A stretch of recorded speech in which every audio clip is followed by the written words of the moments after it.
ராதே ராதே. நம்ம சத்குருநாதரோட பரம கிருபையினால ஸ்ரீமத் பாகவத மகாபுராணம் கற்றுண்டு வரோம். இப்பொழுது 5வது ஸ்கந்தத்தில் 14வது அத்தியாயம் கற்றுண்டே வரோம். அந்த சம்சாரங்கிற வனத்தை பற்றி மேலே மேலே சொல்லிகிட்டே இருக்கார் நடபர்தர் ரகுகணனுக்கு. அதற்கும் மேலே இப்போ தொடர்ந்து சொல்கிறார், அந்த அர்த்தங்களை சொல்லிகிட்டே வரார். அவர் சொல்கிறார், சில சமயம் அந்த காட்டில் சஞ்சரிக்கக்கூடியவர்கள் பசியினால் துன்பப்படும் பொழுது ரொம்ப அமங்கலமான விருட்சங்கள் இடத்துல போய் நிற்கிறா அப்படின்னு சொல்கிறார் இல்லையா. அதற்கு என்ன அர்த்தம் அப்படிங்கிறத சொல்கிறார். எப்போ மனுஷர்களுக்கு பூர்வ ஜென்மத்தில் அவர்கள் பண்ணின புண்ணியம் அப்படிங்கிறது இந்த ஜென்மத்தில் க்ஷீணம் ஆயிடுறதோ, எல்லாத்தையும் செலவழித்து அது புண்ணியமே இல்லாமல் ஆயிடுறதோ, அப்போ அவர்கள் ரொம்ப துன்பப்படுறா. கிட்டத்தட்ட மரணம் அடைஞ்சவர்களை போலவே ஆயிடுறா உயிரோடு இருந்த பொழுதே. அப்படி ஒரு துன்பமான நிலையில் அவர் இருக்கும் பொழுது அவர்கள் என்ன பண்ணுறார்களாம், சில தனிகர்கள்னு நினச்சிட்டு சில பேரை போய் ஆசிரிக்கிறா. அந்த தனிகர்கள் எப்படிப்பட்டவர்கள் அப்படின்னா, அவர்களுடைய தனம் அப்படிங்கிறது தாங்களுக்கும் பிரயோஜனப்படாமல் மற்றவர்களுக்காகவும் பிரயோஜனப்படுத்த மாட்டானாம். அப்படிப்பட்ட மனுஷர்களை தான் இந்த இடத்துல அமங்கலமான விருட்சங்கள் அப்படின்னு சொல்கிறார். காரஸ்கரம் காக்கத்துண்டம் அப்படிங்கிற ரொம்ப விஷ விருட்சங்கள்லாம் இருக்கே, அதற்கு சமமாக இவர்களை சொல்கிறார். அல்லது ஒரு கிணறு, அந்த கிணத்துல விஷ ஜலம் இருந்தது அப்படின்னா அது எப்படியோ அது போன்றவர்கள் அப்படின்னு சொல்கிறார். அவர்களும் எப்படிப்பட்டவர்கள்னா உயிரோடு இருந்தாலும் வாழாதவர்களே அப்படிங்கிறார்.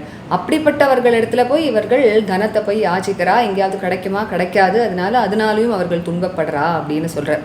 அதுக்கு அடுத்ததாக சில நதிகள், அந்த நதிகளில் தண்ணியே இல்லாமல் வத்தி போயிடுத்து, அந்த மாதிரி இருக்கக்கூடிய இடங்களில் போய் அவர்கள் விழறா அப்படின்னு சொல்கிறார் இல்லையா. அதற்கு என்ன அர்த்தம் அப்படின்னா, சில சமயம் இந்த மனுஷர்களோட புத்தியானது மழுங்கி போய் கெட்ட சகவாசத்தினால என்ன பண்ணுறா அப்படின்னா பாஷண்ட மதத்தை போய் சேர்ந்துடுறா அப்படின்ற. பாஷண்ட மதம் அப்படின்னா வேதத்தையும் ஒத்துக்காது, ஈஸ்வரனையும் ஒத்துக்க மாட்டா, அந்த மாதிரி மதங்களில் போய் சேர்ந்துடுறா. அது என்ன பண்ணும்னா இந்த ஜென்மத்திலையும் சரி மேல் உலகத்திலையும் நம்மளுக்கு கஷ்டத்தை கொடுக்கக்கூடியது. அப்படிப்பட்ட அந்த ஒரு சங்கத்தில் சேர்ந்து அவர்கள் இருக்கிறதுங்கிறது தான் அந்த தண்ணியற்ற பாறையாக இருக்கக்கூடிய அந்த நதிகள் இருக்கே. நதிகள் வற்றி போனால் அந்த இடத்துல வெறும் பாறை தானே இருக்கும், அதில் போய் விழறதுக்கு சமம் அப்படிங்கிறத சொல்கிறார். அதுக்கு அடுத்ததாக சொல்லின்னு வரார், பசியில் ரொம்ப அவர்கள் துன்பப்படும் பொழுது ஒருத்தர் இன்னொருத்தரிடத்துலேருந்து இருக்கக்கூடிய அவர்களுடைய ஆகாரத்தெல்லாம் எடுத்துக்கிறா அப்படிங்கிறத சொல்கிறார் இல்லையா. அதற்கு என்ன அர்த்தம் அப்படின்னா, எப்பொழுது மனுஷன் ரொம்ப கஷ்டப்பட்டு சம்பாதிச்சும் இல்லை தப்பு வழியில் போயாவது சம்பாதிச்சும் கூட அவனுக்கு ஆகாரம் கூட கிடைக்காத பொழுது என்ன பண்ணுறான் அப்படின்னா, தன் குடும்பத்தில் இருக்கக்கூடியவர்கள் அப்பா பிள்ளை போன்றவர்கள் இடத்துலேருந்து கூட அவர்களிடத்துல இருக்கக்கூடிய சின்ன சின்ன விஷயம், ஒரு சின்ன விஷயமா இருந்தால் கூட அதெல்லாம் கூட அவர்களிடத்துலேருந்து பறிச்சுக்கிறா. ஏன்னா தங்களுக்கு அத்தகைய ஒரு தேவை இருக்குது அப்படிங்கிறத அதுக்கு அர்த்தமாக சொல்கிறார். அதுக்கு அடுத்ததாக என்ன சொன்னார் அப்படின்னா, காட்டில் சஞ்சாரம் பண்ணும்பொழுது எங்கேயாவது காட்டு தீ அப்படிங்கிறது பரவும் இல்லையா, அந்த தீயினால் அப்படியே சுட்டரிக்கப்படுறார்கள் அப்படின்னு சொன்னார். அதற்கு என்ன அர்த்தம் அப்படின்னா, மனுஷன் கிரகத்துக்கு வரான், அந்த கிரகத்தில் அவன் சந்தோஷப்படும்படியான ஒரு சூழ்நிலை இல்லை அப்படின்னா, அதாவது அவன் போகத்தை அனுபவிக்கக்கூடிய விஷயங்கள்லாம் அங்கே இல்லை அப்படின்னாலோ, இல்லது ரொம்ப துன்பமயமாக இருக்குது கிரகம் அப்படின்னாலோ, அது எப்படி இருக்குன்னா காட்டு தீ எப்படி சுட்டரிக்குமோ அந்த மாதிரி அந்த சோகம்ங்கிறது அவனை சுட்டு எரிக்கிறதாம்.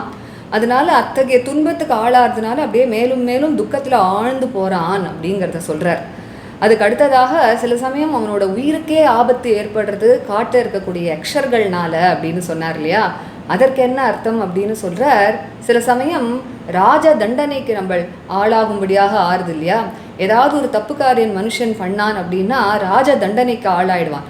உடனே ராஜா அவனுடைய ஆட்களெல்லாம் அனுப்புவா, அவர்கள்லாம் வந்து இவர்களுடைய தனத்தெல்லாம் பறிச்சுட்டு போயிடுவா இல்லையா. இப்போ இந்த இடத்துல சொல்கிறார், அந்த தனம்ங்கிறதுலாம் அவனோட உயிரே அப்படிங்கிறது. ஏன்னா நிறைய பேருக்கு தங்களோட உயிரை காட்டிலும் தங்களோட தனத்தில் தான் அவர்கள் இன்னும் அதிகமாக தங்களோட பற்றுதலை வச்சுருப்பா. உயிரே அந்த தனமாக தான் இருக்கும். அதனால அந்த தனத்தை பறிச்சுட்டு போயிட்டா உயிரே போனது போல அப்படி ஒரு துக்கத்துக்கு ஆளாகிறான் அப்படிங்கிறத சொல்கிறார். அதுக்கு அடுத்ததாக முன்னாடி என்ன சொல்லியிருந்தாருன்னா, ஒரு கந்தர்வ நகரத்தை அவர்கள்லாம் பார்க்குறா அப்படின்னு சொல்லியிருந்தார் இல்லையா. இப்பொழுது என்ன சொல்கிறாருன்னா, அந்த கந்தர்வ நகரத்துக்குள்ளே அவர்கள் பிரவேசம் பண்ணுறா, அதுக்குள்ளே போகிறா அப்படின்னு சொல்கிறார். அந்த கந்தர்வ நகரத்துக்குள்ளே போய் சில விஷயங்களெல்லாம் பார்க்குறா, பார்த்துட்டு அதுலேருந்து ஏதோ சந்தோஷம் வரும் அப்படின்னு நினச்சிட்டு அதெல்லாம் அனுபவிக்கலான்னு பார்க்குறா. ஆனால் ஏதோ சந்தோஷத்தை அனுபவிக்கிறாப்புல அவர்கள் நினைக்கிறாளே தவிர ரொம்ப தாத்காலிகமாக அது கூட சந்தோஷத்தை கொடுக்கல அப்படின்னு தான் சொல்கிறார் அவர்.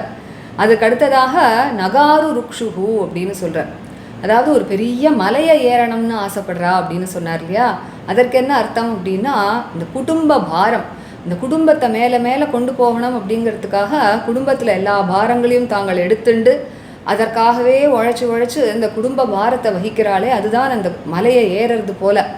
ஆனால் அந்த மலையை ஏறக்கூடியவன் கொஞ்சம் தூரத்துலேயே கல்லெல்லாம் குத்துறது, முள்ளெல்லாம் குத்துறது தாங்க முடியாமல் வேதனை தவிக்கிறான் இல்லையா? அது மாதிரி இந்த குடும்ப பாரத்தை வகிக்கணும்னு ஆரம்பிக்கும் பொழுது எவ்வளவோ கஷ்டங்கள்லாம் வருது, எவ்வளவோ துன்பங்கள் தடங்கல்கள்லாம் வருது.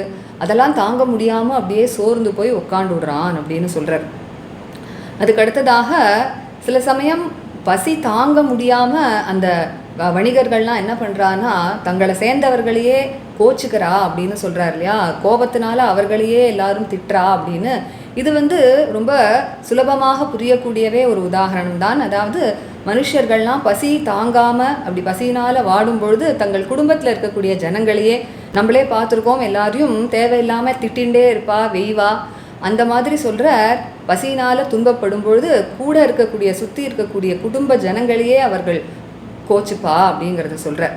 அதுக்கு அடுத்ததாக என்ன சொன்னார் அப்படின்னா, அந்த வழிப்போக்கர்களை ஒரு பெரிய மலைப்பாம்பானது தீண்டிடுறது. அந்த மலைப்பாம்பு கிட்ட மாட்டின்ற உடனே அவர்கள் என்ன பண்ணுறா அப்படின்னா, தங்களோட நினைவை இழந்து அங்கேயே அப்படியே அந்த காட்டில் தன்னந்தனியாக அப்படியே கிடக்கா அப்படின்னு சொன்னார் இல்லையா? அந்த மலைப்பாம்புங்கிறது என்னது அப்படின்னா, இந்த இடத்துல சொல்கிறார், ஆழ்ந்த நித்ரை தான் அந்த மலைப்பாம்பு அப்படிங்கிறார். இந்த ஆழ்ந்த நித்ரைக்கு ஆளாகும்பொழுது என்ன ஆகுது அப்படின்னா, அஜ்ஞானம் அப்படின்னு சுற்றி என்ன நடக்கிறதுனே தெரியாத அளவுக்கு ஒரு அஜ்ஞானம்ங்கிற இருட்டில் நம்ம விழுந்துடுறோம். அந்த இடத்துல இருந்து அப்படியே நம்ம பல மணி நேரங்கள் அப்படியே கிடக்கோம் இல்லையா? அதை தான் அவர் சொல்கிறார், காட்டில் தன்னந்தனியாக அப்படியே கிடக்கான் அப்படிங்கிறத சொல்கிறார். அப்போது இந்த 12வது கத்தியத்துலேருந்து ஆரம்பித்து இந்த 20வது கத்தியம் வரைக்கும் நம்ம இந்த செஷனில் கற்றுக்கலாம். அதற்கு மேலே அடுத்த செஷனில் கற்றுக்கலாம். ராதே ராதே. गोपिका जीवनस्मरणं गोविन्द गोविन्द सद्गुरुनाथ महाराज की जय। कलये सुन्दराकारं सदैकप्रियदर्शनम् अज्ञाननाशकं देवं सद्गुरुं मुरलीधरम् मुरलीमण्डितकरकमलं मुनिजनमोहनं व्यत्यस्तपादं वनमालाधारिणं प्रेमभक्तमण्डलनित्यकीर्तितं श्रीप्रेमिकवरदम् आश्रयेऽहम्। जन्माद्यस्य यतोऽन्वयादितरतश्चार्थेष्वभिज्ञस्वराट् तेने ब्रह्महृदायादिकवये मुह्यन्ति यत्सूरयः। तेजो वारिमृदां यथा विनिमयो यत्र त्रिसर्गो मृषा धाम्ना स्वेन सदा निरस्तकुहकम् सत्यं परं धीमहि। धर्मः प्रोज्झितकैतवोऽत्र परमो निर्मत्सराणां सतां वेद्यं वास्तवमत्र वस्तु शिवदं तापत्रयोन्मूलनं।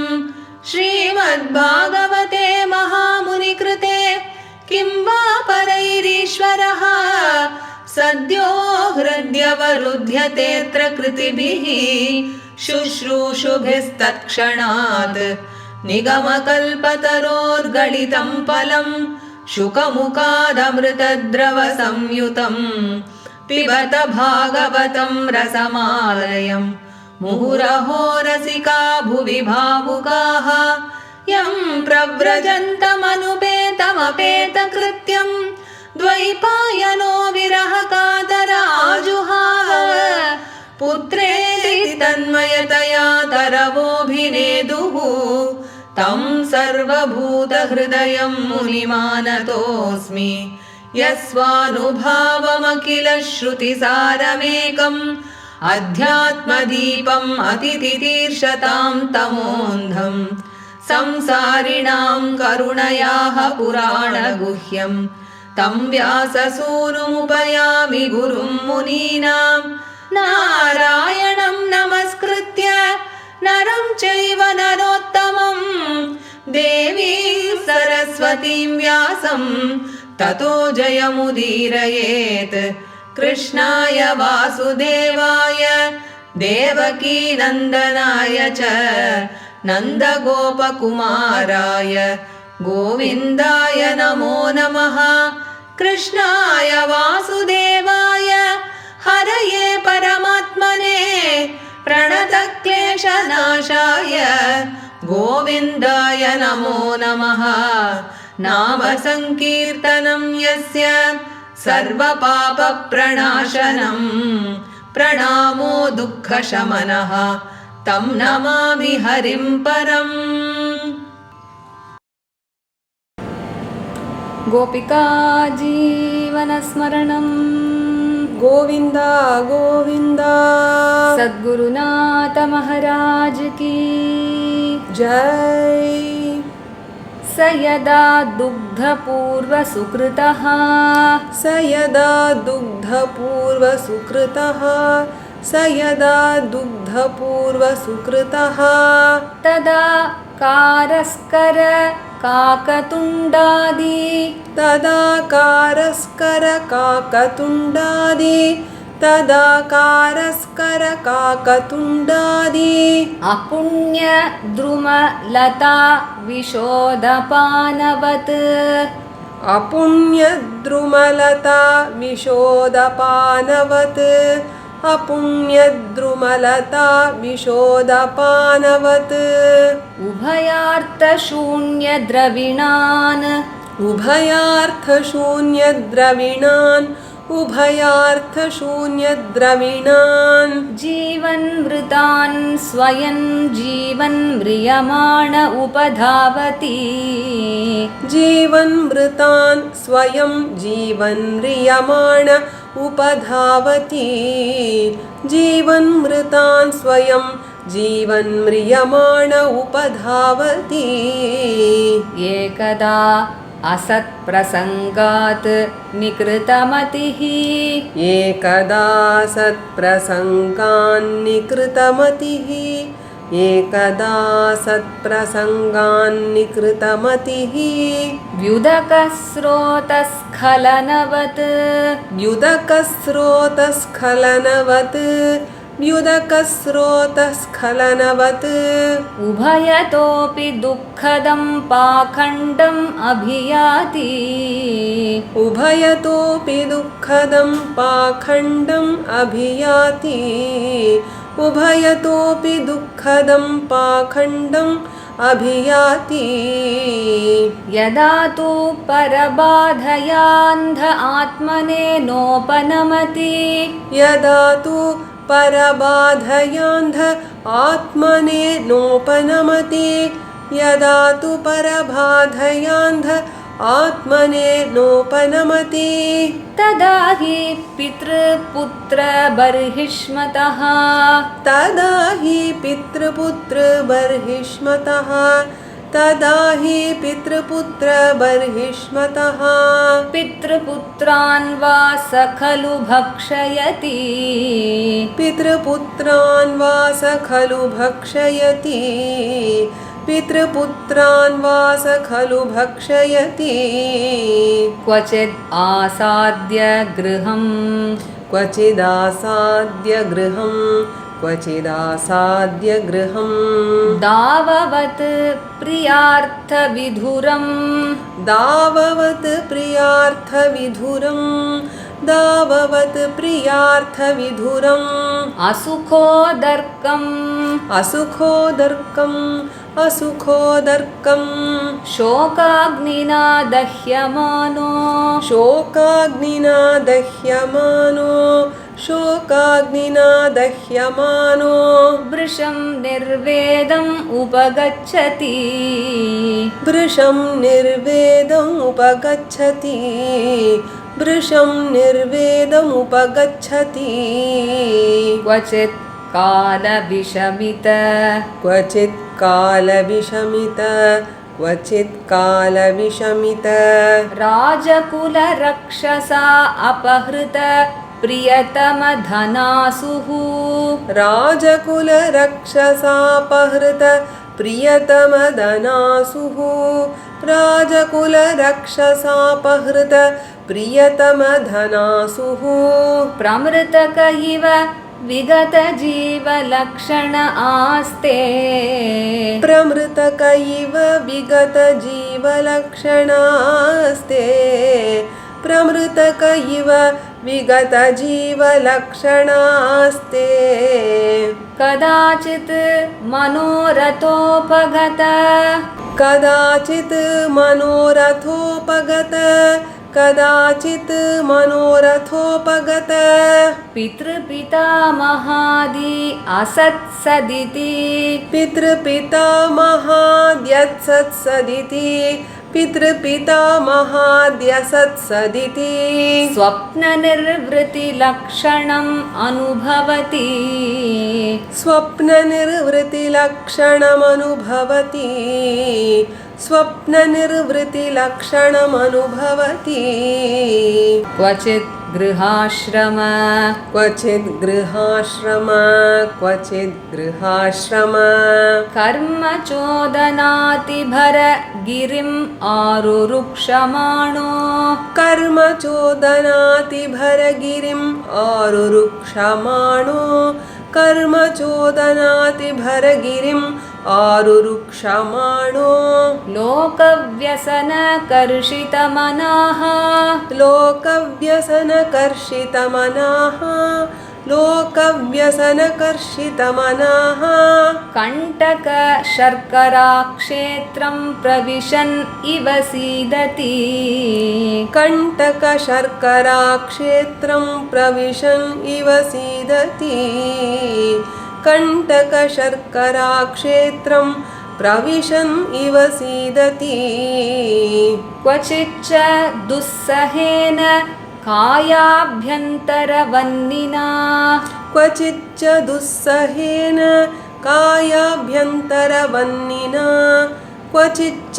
दुस्सहेन कायाभ्यन्तरवह्निना गृहीतसारः स्वकुटुम्बाय क्रुध्यति गृहीतसारः स्वकुटुम्बाय क्रुध्यति गृहीतसारः स्वकुटुम्बाय क्रुध्यति स एव पुनः निद्राजगर गृहीतो स एव पुनर्निद्राजगरगृहीतो स एव पुनर्निद्राजगरगृहीतो अन्धे तमसि मग्नः अन्धे तमसि मग्नः अन्धे तमसि मग्नः शून्यारण्य इव शेते शून्यारण्य इव शेते शून्यारण्य इव शेते नान्यत् किञ्चन वेद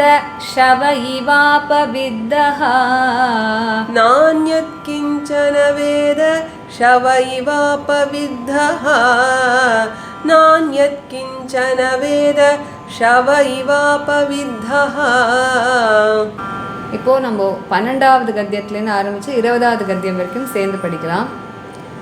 स यदा दुग्धपूर्वसुकृतः तदा कारस्कर काकतुण्डादि अपुण्यद्रुमलता विशोदपानवत् उभयार्थशून्यद्रविणान् जीवन्मृतान् स्वयं जीवन्म्रियमाण उपधावति एकदा सत्प्रसङ्गान् निकृतमतिः व्युदकस्रोतस्खलनवत् उभयतोऽपि दुःखदं पाखण्डम् अभियाति यदा तु परबाधयान्ध आत्मनेनोपरमति तदा हि पितृपुत्रबर्हिष्मतः पितृपुत्रान् वा स खलु भक्षयति क्वचिदासाद्य गृहं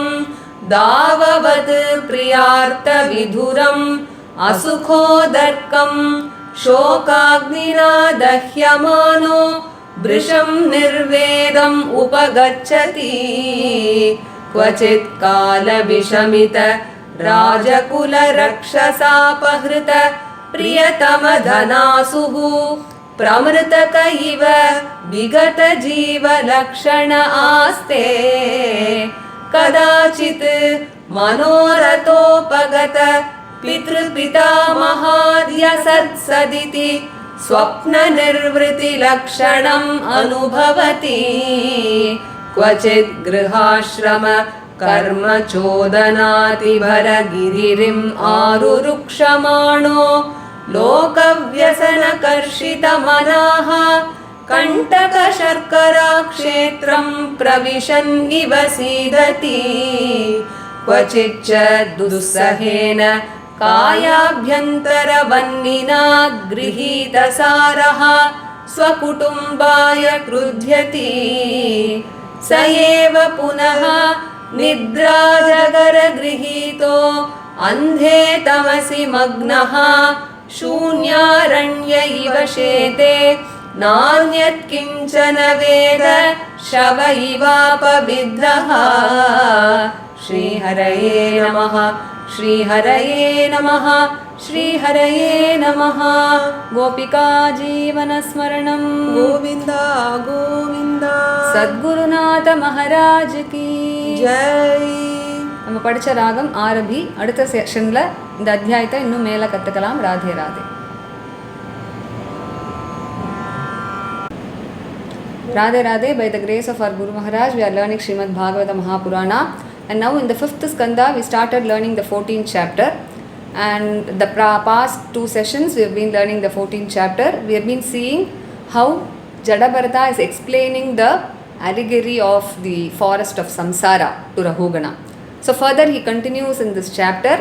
He had said in the 13th chapter that sometimes these travelers, they resort to inauspicious trees when they are extremely tormented by hunger, isn't it? So this means that when the merits earned by the jivas in their previous lives gets completely exhausted in this life after they enjoy all the pleasures of life, they are reduced to such a miserable state. He says almost they are in a dying state even though they are living. At that stage what they do is they seek the protection of some wealthy men, thinking that they would get some wealth from them. But these men, he says, they neither use their wealth for themselves nor do they give it to others, and so they are like these inauspicious trees. He gives the example of those trees like Karaskara, Kakatunda. They are all poisonous trees, and these men are similar to such poisonous trees who don't use their wealth either for themselves or even give it to others. Even if they give it to others, it will be useful for them in the afterlife, so they don't do even that. And also they are like wells with poisonous waters, he says. And so these people also are like as good as dead men, he says. So these travelers go and seek the protection from such people which they are not going to get at all, he says. And then he had said in the 13th chapter that these people resort to streams which are devoid of any water and are just rocky.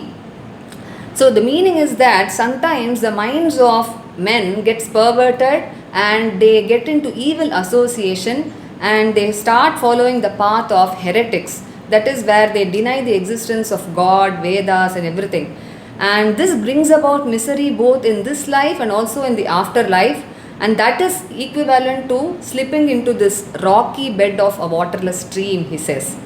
And then he had said sometimes when they starve for food, they seek food from one another, isn't it? So this means when they are unable to secure food even through evil means, what they do is they go on to devour and snatch away even the simplest of possessions from even their own father and sons in order to make their own living, he says. And then he had said that they are being scorched sometimes by the heat of the forest fire, isn't it? This means that when they find their homes which is devoid of all agreeable objects and enjoyable things and is full of miseries, then that now seems to them like a forest fire because they are burnt by the fire of grief and misery, and so they give way to despondency, he says. And then sometimes he says these travelers, their lives are being endangered by yakshas who go about in the forest. So this means that the servants of the kings who are similar to these yakshas, when they are angered by the actions of these men, sometimes men make mistakes and so they get punishments from the king, isn't it? So when the servants of the king come and seize all their wealth, which is as dear to them as their own life, so they become extremely despondent, they become as good as dead people, and bereft of all happiness, they wail in agony and experience deep sorrow, he says. And then previously he had said that they see a Gandharva Nagara, isn't it? Now he says they enter that Gandharva Pura. And entering that Gandharva Pura, they see certain things there and they think that they are object of pleasures and try to enjoy some happiness there. But he says even that joy is very fleeting, and not only that, that joy is also not true, he says. And then he had said that they wanted to climb a huge mountain, Nagaru Rukshuhu. And now he says that that mountain is nothing but the huge mountain-like household duties. They want to do all these household duties very well and keep the family in a very high state, and so they try to climb that mountain. But what happens, just as a person who starts climbing a mountain is pricked by thorns and sharp stones and he sits down there despondently, so also these people, they are again and again they face many calamities and they face many miseries and lot of obstacles in the life, and because of that they give way to despondency and sit down helplessly, he says. And next he had said that due to hunger pangs, these people are unable to bear that and they start getting angry with their own family members. So this is a straightforward meaning. So we can see that even in families, when people are in extreme hunger, they start scolding all their family members. And then he had said that sometimes they are caught by a huge python and they keep lying there without consciousness, like someone who is just abandoned in a forest. So this python, he says, is nothing but deep slumber, he says. And because of this deep sleep, what happens? We fall into ignorance, so much so that we don't even know what is happening around us, and we lie there for hours together as if we are just cast off in a forest. So that is what he says by this example. So today we learned from the 12th Gadya till this 20th Gadya. Let us meet in the next session when we learn this chapter furthermore. Radhe Radhe.